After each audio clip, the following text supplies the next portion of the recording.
Feature of Indian secularism, Bharat के धर्मनिरपेक्षता की एक और खासियत क्या है कि intervention strategy.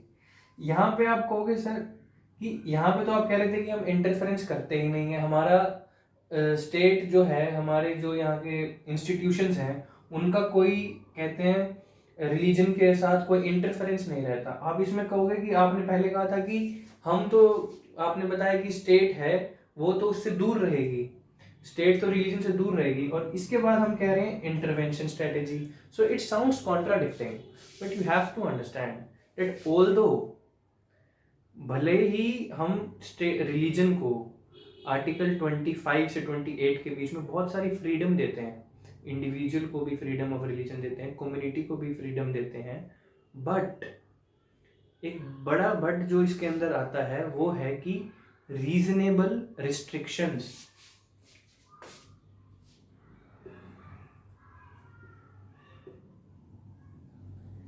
Reasonable restriction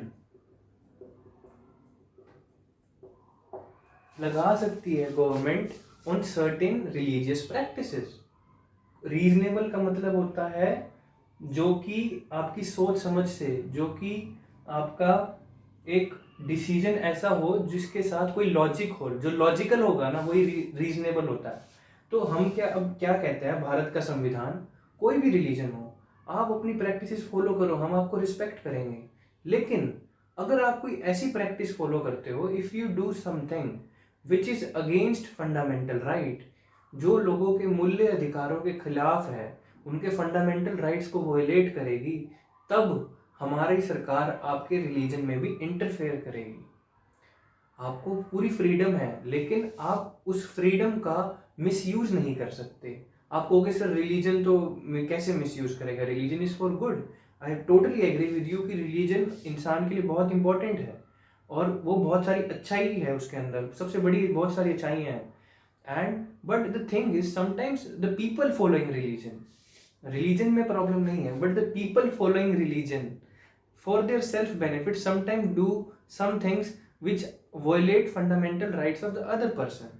for example हमने देखा कि within our religion itself, Hindu religion itself, upper caste Hindus were practicing untouchability against the lower caste Hindus for a very long time, and it was religiously sanctioned. They were saying that our religion allows that. And you think of an example, कल को कुछ लोग ऐसे कहें कि हमारे religion में तो बच्चों की मैरिज हो जाती है, बच्चे की तो 15 साल तक शादी हो जाती है, या 14 ईयर्स तक, जब तक आप 8th क्लास में हो, कि सब तक 14 साल तक तो हमारे यहाँ शादी हो जाती है, तो फिर आप क्या कहेंगे कि ऐसा होने दिया जाएगा? ऐसा फिर हम क्या कहेंगे, नहीं, एक रीजनेबल रिस्ट्रिक्शन है कि हमारे को फ्रीडम होनी चाहिए, पहले तो हमारे एजुकेशन की, उसके बाद हमारी चॉइस है। आप एक चाइल्ड मैरिज को, हमने इसको खारिज किया कि कोई भी रिलीजन ऐसे बच्चों की शादी नहीं करा सकता। हमने एज लिमिट तय करी, 18 years for girls, 21 years for boys, या मैन और वुमेन जैसे भी आप कहें। तो हमने इस चीज़ को समझा कि रिलीजन हर चीज़ नहीं कर सकता। अगर कोई लोग कहें कि हमारे रिलीजन में तो जी दहेज लिया जाता है, हमारे में तो डाउरी अलाउड है, तो क्या हम उसको लेने देंगे? हम कहेंगे नहीं, ये कैसी रीजनेबल बात है कि आप जब लड़की से शादी कर रहे हो तो आपको दहेज क्या लेने की जरूरत है? जब आपने लड़की ले ली, जिसने अपनी बेटी दे दी, उसने तो सब कुछ दे दिया। तो इस चीज़ को समझना है कि उसको हमने क्रिमिनल ऑफेंस भी डाउरी को कहा कि आप दहेज नहीं ले सकते। तो हम ऐसे ही कई लोग कई टाइम से रिलीजन की आड़ में, means they were using religion as a protective shield to undertake few activities which were in violation of fundamental rights of other gender, other citizens and their fellow beings. Their basic right to live life and live a dignified life was in violation. तो कहने का मूल तात्पर्य यही है कि religion के अंदर स्टेट इंटरफेयर कर सकता है, कब? जब वहां पे लोगों के फंडामेंटल राइट्स की वायलेशन हो। और दूसरा बात, हम तब स्टेट इंटरफेयर करता है कि उसको प्रमोट करने के लिए भी क्या होता है कि हमारे संविधान ने स्टेट को ये पावर दी है कि आप कोई भी रिलीजन के एजुकेशनल इंस्टीट्यूशन को आप फंडिंग कर सकते हो, लेकिन आपको फंडिंग हर रिलीजन के इंस्टीट्यूशन करनी होगी। लाइक अगर आपके यहाँ पे कोई हिंदू स्कूल चला रहा है, ऐसी कोई एक मुस्लिम कम्युनिटी अपना मदरसा चला रही है, तो आप पैसे दीजिए, लेकिन दोनों को इक्वल दीजिए।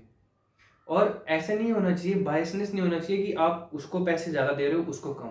सो हम रिलीजन को प्रमोट करने के लिए भी ऑल रिलीजन को अनबायस्ड वे में हम स्टेट फंडिंग भी करती है, उनकी हेल्प भी करती है कि वो अपने अच्छी एक्टिविटीज़, लाइक हमको पता है रिलीजन कितना इम्पोर्टेंट एक्टिविटीज अंडरटेक करती है। ड्यूरिंग हमने पैंडेमिक में देखा कि कई मंदिरों ने, कई मस्जिदों ने, कई गुरुद्वारों ने लोगों को खाना भी पहुंचाया, बहुत सारे लोगों को खाना पहुंचाया, उनकी मदद करी, उनकी तरफ ऑक्सीजन सिलेंडर भी पहुंचाए। सो उन सब रिलीजियस बहुत अच्छी एक्टिविटीज़ करते हैं, तो स्टेट भी उनको फंडिंग करता है कि हाँ हम सबको पैसा देंगे इक्वली। और ऐसा नहीं होगा कि हम एक पर्टिकुलर रिलीजन से हैं तो हम उसी रिलीजन को फंडिंग करें। So in order to promote religious activities also we can give funds, state can give funds, but in an unbiased way. So once we have understood all these 3 points, these 3 points together comprise the key features of Indian secularism. Bharat की धर्मनिरपेक्षता के ये 3 मूल्य features हैं, ये 3 मूल्य विशेषताएं हैं। सो अब एक इंपॉर्टेंट क्वेश्चन जो अराइज होना चाहिए कि हमारा सेकुलरिज्म किसी और देश के सेकुलरिज्म से कैसे अलग है।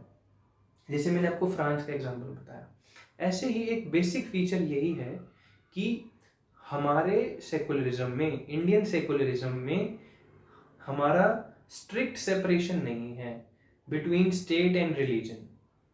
यूएसए में, वेस्टर्न यूरोप में एक स्ट्रिक्ट सेपरेशन है कि धर्म और स्टेट वो दोनों अलग अलग हैं और कोई एक दूसरे के मामले में इंटरफेयर नहीं करेगा।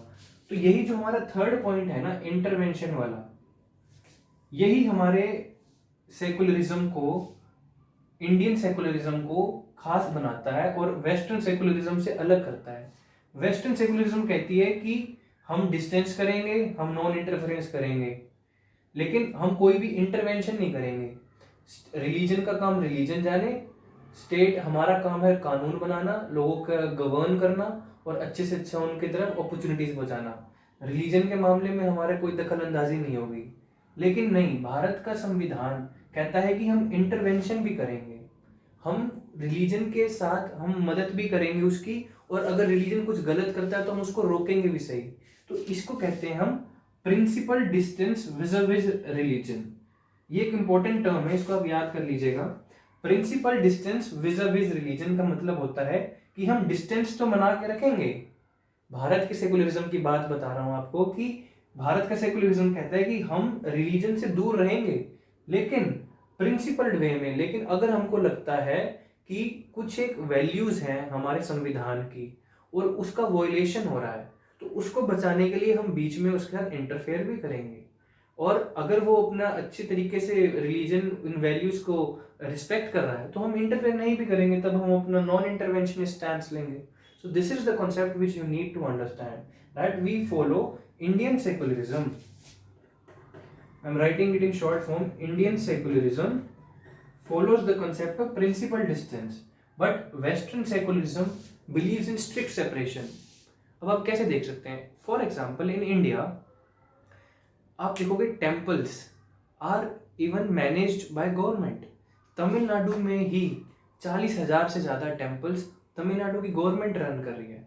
But this you will not find in America, this you will not find in Europe, like so many temples being managed by the government. हो सकता है कि एक दो मेन इंपॉर्टेंट हैं उसके एडमिनिस्ट्रेशन के लिए वो उसको हेल्प करें, बट यहाँ तो पूरा का पूरा रिलीजन को हेल्प करने में, उसको सपोर्ट करने में, उसको मैनेजिंग वर्क करने में स्टेट अपना रोल निभा रहा है।